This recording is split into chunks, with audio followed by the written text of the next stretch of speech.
actions with respect to protests you've been involved in, you know, are they acts of anarchy, or and what would be the definition of anarchy that I guess I could give drive you to do those kinds of things, which a lot of other people I have talked to, you know, may or may not consider themselves anarchists. They may have simply considered themselves responding to a cause that they think demands the kind of protest they mount. Well, anarchists, well, first of all, the very idea of protest is a little alien to anarchist philosophy. Anarchists more believe in the idea of direct action.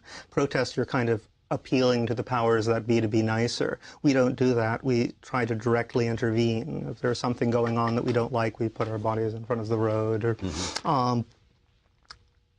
the classic definition of direct action, for example, is, you know, if there's a community that doesn't have drinking water because there's no well, you know, normal political action, you go to the governor and you sign a petition, or you could even blockade their house, but that still isn't direct action. Direct action is you go off and dig the well yourself and dare them to stop you.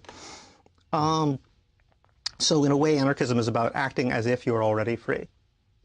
And I think that's, if you want to define anarchism, well, I guess you could have a short version and a long version. The short version is simple. Anarchism is democracy without the government.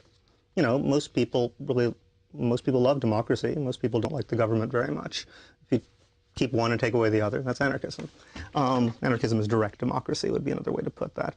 I guess the longer version would be anarchism is a commitment to the idea that it would be possible to have a society based on principles of self-organization, voluntary association, and mutual aid.